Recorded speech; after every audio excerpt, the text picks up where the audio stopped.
Coucou toi, coucou, coucou, coucou. J'espère que tu vas bien. Moi, ça va très bien. Aujourd'hui, avec l'accord de Paolo Pérez, je vais te lire le chapitre 6 du tome 1 de Œuvres d'art. Donc la dernière fois, je t'ai lu le chapitre 5. On avait suivi James qui a pu faire la rencontre de Charlie et donc vraiment lui parler cette fois. Et d'ailleurs, ils ont fini la soirée ensemble et ils ont couché ensemble chez lui.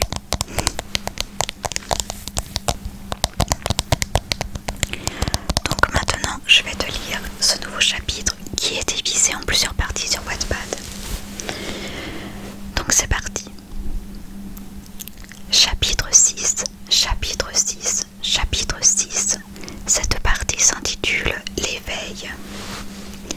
La sonnette de mon interphone me réveille d'un bond.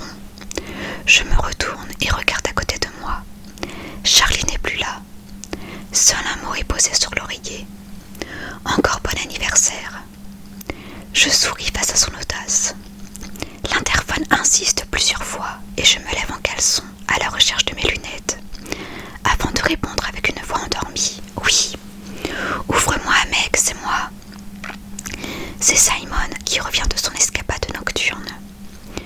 Je laisse la porte entrouverte et cherche un t-shirt à me mettre.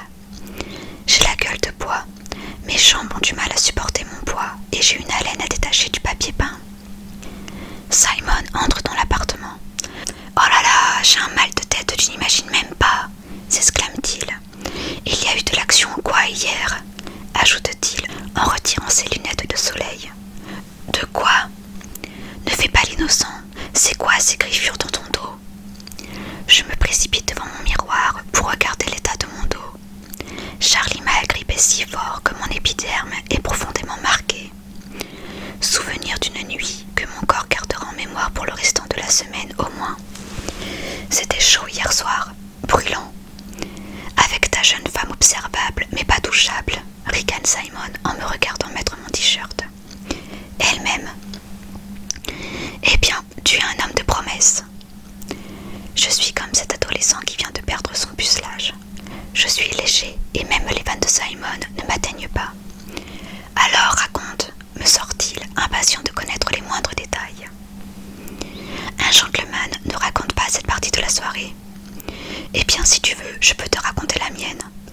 Non merci, ça ira. Je préfère garder en mémoire ma nuit que de t'imaginer en plein débat. Vois-tu? Oh, détrompe-toi, je suis très beau tout nu. T'as pris un petit déjeuner et toi? Lui demandai-je pour clore le sujet. Non, je suis partie ce matin. Pas le temps de prendre de douche, ni d'avaler quoi que ce soit. T'es beau, toi, tiens.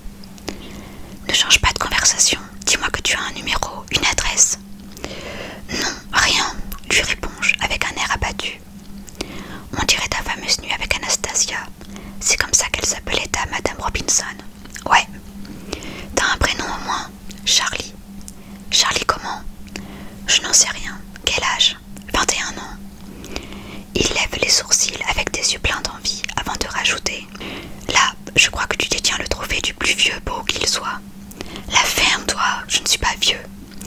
Contrairement à elle, si. Mais bon, pour coucher avec toi, c'est que ça ne lui a pas déplu. Elle a voulu venir chez moi, on était tous les deux très alcoolisés. Et c'est elle qui a commencé, d'accord? Au début, je ne voulais pas, puis elle a insisté. Bien sûr, dans 2 jours, tu vas me dire qu'elle t'a violée. Bon, ta gueule. Je plaisante, ma couille. Tu sais, si j'étais gay, je t'aurais sûrement sucé aussi. Affirme-t-il avec un ton ironique. Je pouffe de rire et le regarde attraper ses affaires dans la valise. Tu vas prendre ta douche ou j'y vais? Me demande-t-il. Non, vas-y. Pendant que Simon monopolise la salle de bain, j'enlève les draps pour les mettre dans la machine à laver. Ça sentait toujours son parfum, une odeur corporelle partagée entre l'encens et la peinture fraîche. Cette fille est une œuvre d'art en réalité. Son corps divin, son état d'esprit ingénieux et même son arôme naturel sans l'enduit, le vernis et l'huile que l'on retrouve dans la peinture. Comment cela peut-il se faire? Est-ce moi qui suis si imprégnée par tout ce qui concerne l'art que je me sens obligée de l'y assimiler aussi. L'auteur de peinture est néfaste pour ceux qui la hument.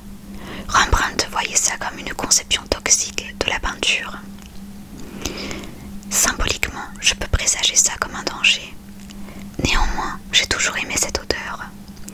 Depuis petit, elle m'a toujours fait voyager dans le temps. Charlie pourrait-elle être un danger?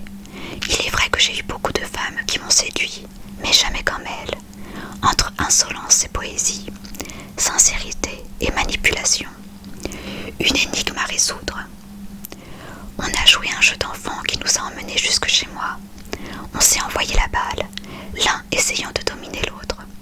Ça a commencé dans nos conversations, à celui qui lirait le mieux dans les pensées de l'autre. Un jeu pour qu'elle me domine dans les préliminaires, puis se soumettre corps et âme au cours de l'ébat sexuel, avant de retrouver le contrôle pour qu'elle reparte tout comme elle l'a fait, sans même un au revoir, une adresse ou un nom. La balle est désormais dans son camp et je n'ai plus qu'à attendre qu'elle me la renvoie. Frustrant, encore une fois. Simon, débarrassé de ses excès nocturnes, me laisse place sous la douche où j'ouvre les robinets et laisse l'eau chaude ruisseler sur mon corps. Eau tempérée qui m'arrache soudain un cri, faute à la douleur provoquée par les éraflures ancrées dans mon dos. Ça en valait la peine, non? Charlie est parvenu à me faire sortir de ma morosité. Sa simple présence a suffi à mettre tous mes sens en éveil. Elle a su raviver mes fantasmes, mis au placard durant ma vie auprès de Lorraine. Elle qui ne supportait pas ce côté despotique et autoritaire dans nos ébats amoureux. J'ai malgré tout envie de recommencer, récidiver encore et encore, sans amour, sans attachement, juste du sexe avec Charlie, sa peau contre la mienne, rien d'autre. Ses doigts refermés sur mon sexe, sa langue dans mon oreille. « Hé, tu te prends, on va se faire un brunch Casanova !» entends-je crier. « C'est bon, j'ai fini !» hurlai-je en fermant le robinet de la douche. Donc là, on passe à la partie 2 qui s'intitule « De la croix, la découverte ». Sous le ciel gris de Paris, il y fait une chaleur étouffante. Je ne peux m'empêcher de me remémorer Baudelaire qui écrivait « Quand le ciel bas et lourd pèse comme un couvercle, sur l'esprit gémissant broie aux longs ennuis, et que de l'horizon, embrassant tout le cercle, il nous verse un jour noir plus triste que les nuits. » Entre les avertissements de Rembrandt sur la peinture et cette citation de Baudelaire, je commence sérieusement à voir des signes qui s'annoncent pas si bons. Pourquoi me viennent-ils en tête? Près de Simon, je marche en direction d'un restaurant afin de nous rassasier d'un brunch capable de nous restituer l'excès d'énergie consumé au cours de cette nuit. Je profite pour discuter travail, alors que j'ai Simon sous la main, lui qui, durant mon absence, s'occupe des nouveautés, des clients, des vendeurs et même des artistes, tout en gérant l'agencement des espaces pour mettre les œuvres en valeur. Professionnel dans l'âme, il s'occupe également de la prochaine expo, tout comme de la comptabilité. Un travail de fou dans lequel je ne peux que lui apporter un soutien téléphonique. Ce qui m'incite à en parler de vive voix et m'assurer qu'il n'est pas surchargé. Il est 11h15 quand on arrive au square Marcadet, après un quart d'heure de marche dans cette étuve bouillonnante qu'accumule le bitume parisien. Installé en terrasse, nous passons commande. 2 cafés longs et serrés, 2 jus frais, des mini viennoiseries, du bacon pour Simon et des mini saucisses au four avec des œufs brouillés pour moi. Le tout suivi de 2 salades de fruits. Alors, raconte-moi comment va l'équipe. Paul et Betsy vont très bien. Paul a embauché de nouveaux serveurs. Son restaurant marche du feu de Dieu. Betsy, elle passe quasiment tous les jours pour nettoyer et fleurir la tombe de Lorraine. John a trouvé un atelier de tailleur de pierre à Salisbury, dans le Wiltshire, et Betsy est très inquiète de le savoir loin d'elle. À 25 ans, il fallait bien qu'il prenne enfin son envol. Il n'allait pas rester collé au jupon de sa mère indéfiniment. Et Kathleen? Elle entre au London College of Fashion. Elle a l'air bien partie pour être styliste, on l'a toujours su. Paul avait espéré qu'elle se dirigerait vers le domaine de l'enseignement. C'était peine perdue. Oui, eh bien, bien, sur une 60aine de filles, elle a été retenue avec 3 autres postulantes. Alors crois-moi qu'il reconnaît maintenant que sa fille a du talent. Ils doivent être très fiers. Ils le sont. Quant à Daniel et William, ils restent toujours Danny et Willy, hein. Ils ont décidé de séjourner un mois en Australie. Leur vol est prévu pour la semaine prochaine. Pour faire quoi? Se détendre d'après eux. Sacha finit son thriller. Alors ne me demande pas, je n'ai pas trop compris le thème qu'elle souhaite traiter. Un truc sur la psychologie enfantine ou je ne sais quoi. Et Anna, elle va bien. Vous n'avez pas trop de travail tous les deux à la galerie? Si, on passe beaucoup trop de temps ensemble. Ça finit par ternir notre relation professionnelle et amicale. Elle m'emmerde vraiment, ce n'est pas croyable. Je suis à la limite de m'étouffer en buvant une gorgée au même instant. Et je l'entends soudain me dire « Qu'est-ce qui te fait rire, toi ?» Votre entente amicale. Ne te fous pas de moi. Vous vous êtes toujours chamaillé depuis que Lorraine l'a embauchée il y a 3 ans de ça. Tu n'apprécies pas qu'elle te reprenne sur tes mœurs et te contredise quand tu adores. C'est ton côté macho qui ressort, c'est tout. Qu'est-ce que tu me racontes là? Je ne suis pas du tout macho et je connais bien mon métier. Quand j'ai tort, je sais le reconnaître. Mais avec son air hautain de madame je sais tout, je ne lui donnerai jamais ce plaisir-là. Je préfère me taire. Simon et Anna sont sûrement faibles l'un pour l'autre depuis leur première rencontre. Seulement leur caractère contraire les laisse se dresser de la sorte en chaque occasion. Lui se voile la face et refoule ses sentiments, sans jamais les mettre sur table, et elle ne supporte plus son comportement grossier. Néanmoins, ensemble, ils font du très bon travail. Ils savent joindre leurs talents pour bien vendre et faire tourner la galerie. Ils forment un parfait duo professionnel et je ne manque pas de le lui rappeler. Il se contente de hausser les épaules. J'ai reçu un appel d'Anna ce matin. Un richissime collectionneur établi en banlieue parisienne a fait une intrigante découverte. Un tableau qu'il a fait expertiser par Victor Dauger.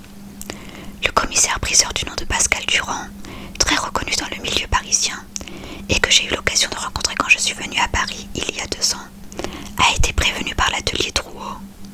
Un Delacroix authentifié, peint par le maître lui-même. Et Durand a précisé que ce collectionneur anglais aimerait que ce soit une galerie d'art de Londres ou un acheteur anglais qui puisse le revendre. Il a donc laissé un message à la galerie et a insisté pour que ce soit toi qui rencontres ce collectionneur. Il souhaiterait que tu discutes des enchères et des probabilités de vente fournies par notre galerie. Un acte qui pourrait, de toi à moi, booster le chiffre d'affaires. C'est une occasion en or. As-tu son adresse ou un numéro où je puisse joindre ce Pascal Durand? Anna lui a donné tes coordonnées. Elle a bien fait. Eugène Delacroix est un peintre français considéré comme le principal représentant du romantisme.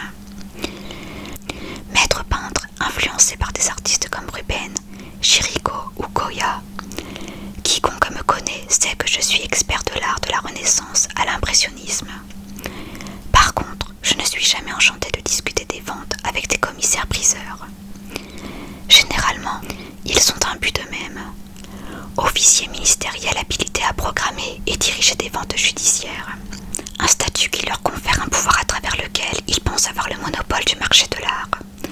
Des hommes cupides, tournés envers et contre tous ceux qui font marcher le milieu. Alors je me perds en réflexion. Simon avale son bacon, puis il se racle la gorge pour me parler d'un autre sujet délicat. Et on passe à la 3e partie sur Wattpad qui s'intitule « Le féminin sacré ». Ton père est passé à la galerie prendre de tes nouvelles. Il s'est souvenu qu'il avait un fils, moi qui croyais qu'il n'en avait que pour ses conquêtes féminines. Tu ne prends plus de ses nouvelles. J'en prenais déjà peu après la mort de ma mère. C'est Lorraine qui voulait que je garde contact. Mais depuis son décès, j'ai définitivement arrêté. On n'a rien en commun et rien à se dire. Je n'insiste pas. Ne fais juste pas quelque chose que tu risques de regretter plus tard. L'horloge tourne, on n'a qu'un père. Mon géniteur a toujours été infidèle, changeant d'humeur quand il y avait une séparation ou une nouvelle maîtresse. Durant toute ma jeunesse et mon adolescence, j'ai vu ma mère souffrir et l'implorer de rester. Elle avait accepté toutes ses tromperies, ces trahisons qu'il cumulait jour et nuit. Elle tolérait même ses semaines entières d'absence à faire je ne sais quoi avec je ne sais quelle autre femme. heureusement que tu es là, me disait-elle. Tu es l'amour de ma vie. Elle répétait sans cesse que je ressemblais à mon père. J'avais pris les meilleures parties des traits de son visage qui faisaient craquer les filles. Elle disait que j'avais eu la chance de pouvoir être anglais et français. J'avais le sens des manières et l'humour de l'anglais, avec le charme irrésistible et provoquant du français. Ceci étant, durant ces longues absences, ma mère et moi étions devenus les meilleurs amis du monde. Elle s'était intéressée de près à ma vie et c'est elle qui m'avait poussé à devenir ce que je suis, se fichant pas mal de la vie de mon père, qui aurait aimé que je sois courtier ou que j'excelle dans la finance, comme lui.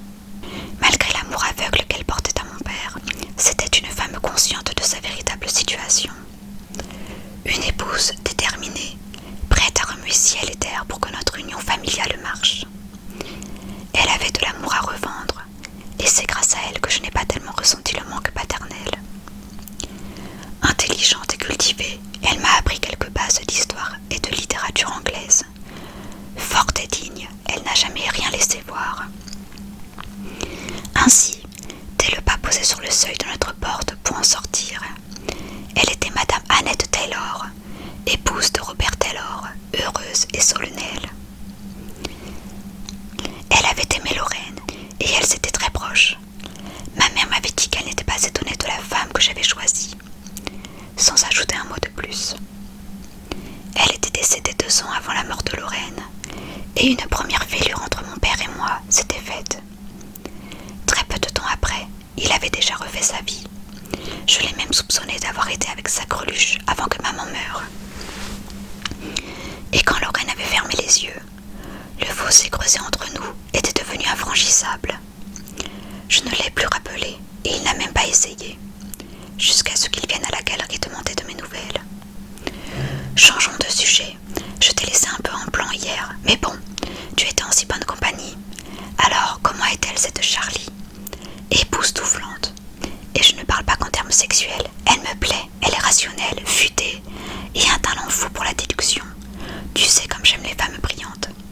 À ce point, à première vue, on voit simplement une belle nana, comme quoi on peut être belle et intelligente. Tu ne crois pas en l'âme sœur? Moi, je ne crois pas en la perfection. Moi non plus. Et qu'est-ce que la perfection? Nous la sculptons à travers l'image de nos fantasmes, de nos envies, de notre perception du désir. Elle peut ne pas plaire à tout le monde, mais à moi, si. Et ce que j'aime, c'est justement le fait qu'elle ne soit pas parfaite. Elle a des petites imperfections sur le visage, mais qui s'harmonisent avec le reste. Elle est atypique. Et elle reste secrète. C'est pour ça qu'elle se cache derrière cette ingéniosité. Au lieu de me répondre, il dessine un sourire béat sur son visage. « Quoi ?» rétorquai-je. « Eh bien, je crois qu'on a la relève. De quoi tu me parles ? La suivante, la prochaine. Tu t'emballes, c'est elle qui a les cartes en main, pas moi. Si elle n'a pas apprécié notre soirée, je peux faire une croix dessus. Admettons, elle le fait. Tu voudrais faire quoi avec elle ? Déjà, apprendre à la connaître, c'est un bon point de départ, non ? C'est vrai. Bon, assez parlé. Et cette Sophie ? Elle pèse bien, mais sans génie. Je hausse les sourcils. Simon a parfois un mépris envers les femmes qui me sidèrent, surtout depuis son divorce. Je comprends qu'il y ait des femmes qui ne sont pas extravagantes au lit, mais je n'ai jamais su les critiquer. Selon le degré de complicité sexuelle entre nous, j'essaie toujours de trouver un côté positif ou, dans le pire des cas, je me tais. Mieux vaut un silence qu'une parole impolie à l'égard d'une femme qui m'a tout de même fait passer un bon moment. Je sais, tu n'approuves pas mes remarques. Tu lis dans mes pensées, ce n'est pas possible. Même quand tu dors, je sais de quoi tu rêves. T'as passé un bon moment. Oui, mais je m'attendais à mieux. T'es incorrigible, laisse tomber. Il m'assure de me tenir au courant de ce qui se passe à la galerie, même les petits problèmes qu'il considère insignifiants, après lourde insistance de ma part. Peu importe l'heure. Il me donne quelques bouquets d'artistes peintres, sculpteurs et photographes en vogue pour me permettre de m'occuper de la prochaine exposition, avant de me prendre dans les bras avec une tape dans le dos et grimper dans son taxi. Et c'est la fin de ce chapitre, un chapitre où on a pu en apprendre un peu plus sur James. Et j'adore Simon, il me fait rire. Simon